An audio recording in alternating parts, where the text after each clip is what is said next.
खूनी मंडे और एंजॉय करो दिल दहला देने वाली हॉरर स्टोरीज।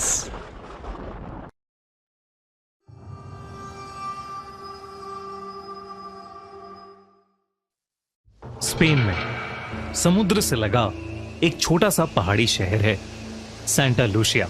सफेद दीवारों वाले घर, छोटी छोटी गलियां और हर घंटे चर्च की घंटी की आवाज। दिन के वक्त ये जगह एक पोस्ट कार्ड, एक पेंटिंग जैसी लगती है, लेकिन रात होते ही सेंटा लूसिया की हवा में एक अजीब सी ठंडक घुल जाती है। ये कहानी 19 साल के मैटियो गुरेरो की है, जो हाल ही में स्पेन के मैड्रिड से सेंटा लूसिया आया था। वो एक आर्किटेक्चर स्टूडेंट था जो पुराने यूरोपियन टाउन्स की बिल्डिंग्स स्टडी और डॉक्यूमेंट करता था। सेंटा लूसिया के एशियन चर्च और 100 साल पुराने घर उसकी रिसर्च का हिस्सा थे। सेंटा लूसिया एक बहुत ही सुंदर सा टाउन था, लेकिन बेहद खामोशी थी वहां। मैटियो ने नोटिस किया कि शाम होते ही लोग जल्दी जल्दी अपने घर चले जाते हैं। कोई भी आदमी अंधेरा होने के बाद बाहर घूमता हुआ नहीं दिखता था। एक शाम मैटियो चर्च से लगी एक पुरानी सिमेट्री यानी कब्रिस्तान की रिसर्च कर रहा था। तब मैटियो ने एक अजीब सी चीज नोटिस की। उस सिमेट्री के अंदर एक कब्र के पास एक टूटा हुआ वेडिंग आर्च खड़ा था, जैसे किसी ने कभी वहां शादी की हो और फिर उसे छोड़ दिया। आर्च पर सूखे हुए फूल लटक रहे थे। उस आर्च गेट के नीचे मिट्टी का रंग बाकी जगह से थोड़ा ज्यादा काला था। मैटियो ने इस बात पर ज्यादा ध्यान नहीं दिया, लेकिन उस रात से उसके साथ एक अजीब सी चीज शुरू हो गई। रात के वक्त जब वो अपने गेस्ट हाउस के कमरे में काम कर रहा था, उसे बाहर से हल्की सी कदमों की आवाज सुनाई दी, जैसे कोई कपड़े की हल्की घिसावट हो। मैटियो ने विंडो के बाहर देखा। गली बिल्कुल खाली थी, लेकिन गली के कोने में एक सफेद सा सिलुएट खड़ा था। ऐसा लग रहा था कि जैसे कोई औरत हो, लंबा सा वाइट गाउन पहने हुए। मैटियो ने सोचा कि शायद कोई टूरिस्ट होगी, पर उसके देखते ही देखते वो औरत कहीं गायब हो गई। अगली रात वही आवाज फिर आई, इस बार थोड़ी करीब से। मैटियो ने विंडो खोली। गर्मी के मौसम में एक बेहद ठंडी सी हवा कमरे में घुस आई और उसे लगा कि जैसे कोई अभी अभी उसके गेस्ट हाउस के सामने से चलकर गुजरा हो। नीचे पत्थर की सड़क पर कुछ निशान थे, जैसे किसी ने गीली मिट्टी से चलकर फुटप्रिंट्स छोड़े हों, और वो फुटप्रिंट्स सीधा उस पुराने सिमेट्री की तरफ जा रहे थे।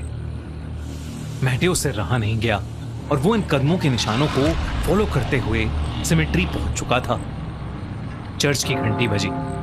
रात के 2 बज चुके थे। दूर दूर तक वहां मैटियो के अलावा और कोई भी नहीं था। मैटियो सिमेट्री के अंदर घुसा। वहां हवा और भी ज्यादा ठंडी थी।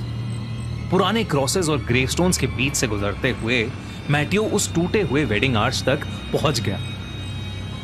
वही आर्च जिसे उसने एक दिन पहले देखा था। और तब मैटियो ने पहली बार उसे देखा। आर्च के नीचे एक औरत खड़ी थी, सफेद वेडिंग गाउन में, जो कि काफी पुराना सा लग रहा था। उसका चेहरा एक सफेद से घूंघट से ढका सा हुआ था। ऐसा लग रहा था कि जैसे वो औरत वहां खड़ी किसी का इंतजार कर रही हो। मैटियो ने एक कदम आगे बढ़ाया और एकदम से तेज हवा मानो रुक सी गई। उस कब्रिस्तान के अंदर की खामोशी इतनी गहरी हो गई कि मैटियो को अपने दिल की धड़कनें तक सुनाई देने लगीं। वो औरत धीरे धीरे मैटियो की तरफ मुड़ी। उसका घूंघट थोड़ा सा हटा और जो चेहरा मैटियो को दिखाई दिया, उसे देखकर मैटियो के होश ही उड़ गए। उस औरत का चेहरे का रंग एकदम सफेद था। आंखें ऐसी भयानक जैसे किसी आत्मा ने उसे पोजेस कर रखा हो, और चेहरे पर खून के निशान थे जो शायद जम चुके थे, जैसे कई सालों पहले वो औरत खून के आंसू रोई हो। मैटियो ने नोटिस किया कि उस औरत के पैर जमीन को छू ही नहीं रहे थे। मैटियो का पूरा शरीर ठंडा पड़ गया और वो जैसे फ्रीज सा हो गया। पर इससे पहले कुछ होता, वो औरत हवा में घुलकर अचानक ही गायब हो गई। मैथ्यू पूरी रात नहीं सोया। सुबह जैसे ही गेस्ट हाउस का बूढ़ा केयरटेकर वहां आया, मैथ्यू ने उससे उस औरत के बारे में पूछा।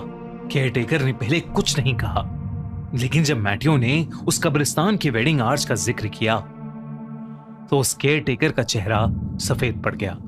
उस बूढ़े केयरटेकर ने बताया कि यह कहानी 1889 से शुरू होती है। उस साल सांता लूसिया में एक शादी होने वाली थी। दुल्हन का नाम था इजाबेला रोमेरो और दूल्हा था हावियर मोरालेस। टाउन के सबसे खुश कपल के रूप में उनकी शादी सेलिब्रेट हो रही थी। मंडप उसी कब्रिस्तान के पास बनाया गया था क्योंकि चर्च में रेनोवेशन का काम चल रहा था। शादी की रात सब लोग इकट्ठा हुए। इजाबेला अपने वेडिंग गाउन में मंडप तक पहुंची, लेकिन उसका दूल्हा कभी आया ही नहीं। बाद में पता चला कि हावियर शादी से कुछ घंटे पहले ही सांता लूसिया छोड़कर किसी और लड़की के साथ भाग गया था।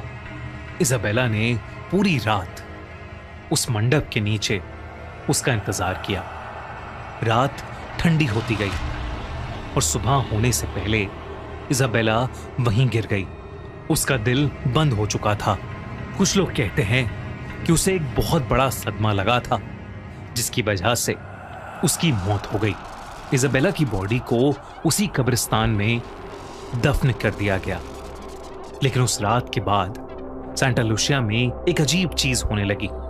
कभी कभी रात के वक्त लोग एक सफेद वेडिंग गाउन में एक औरत को उस कब्रिस्तान के आर्च गेट के नीचे खड़ा देखते हैं, जैसे वो अभी भी किसी का इंतजार कर रही हो। लोग उसे डेड ब्राइड या कॉर्प्स ब्राइड बुलाते हैं। मैथ्यू इस कहानी को सुनकर घबरा चुका था। कल रात उसने भी उस डेड ब्राइड को देखा था। उस रात मैथ्यू जब अपने कमरे में था, उसने फिर से वही आवाज सुनी। इस बार वो कदमों की आवाज सीधा उसके कमरे के बाहर तक आई और फिर हवा में एक अजीब सी स्मेल आने लगी, गीली मिट्टी और पुराने फूलों की। मैथ्यू अब घबराने लगा था। उसने धीरे से दरवाजे की तरफ देखा। दरवाजे के नीचे से एक परछाई नजर आ रही थी, जैसे कोई बिल्कुल दरवाजे के सामने खड़ा हो। और फिर उसके कमरे का दरवाजे का हैंडल अपने आप धीरे धीरे हिलने लगा। गेट खोलो। घबराहट के मारे मैथ्यू के पसीने छूटने लगे। तभी हैंडल हिलना रुक गया और फिर धम से कमरे का दरवाजा अपने आप खुल गया। मैथ्यू की चीख निकल गई, लेकिन दरवाजे पर कोई था ही नहीं। और कुछ सेकंड्स बाद कदमों की आवाज वापस दूर चली गई। पर तभी मैथ्यू की नजर उसके कमरे की खिड़की पर गई।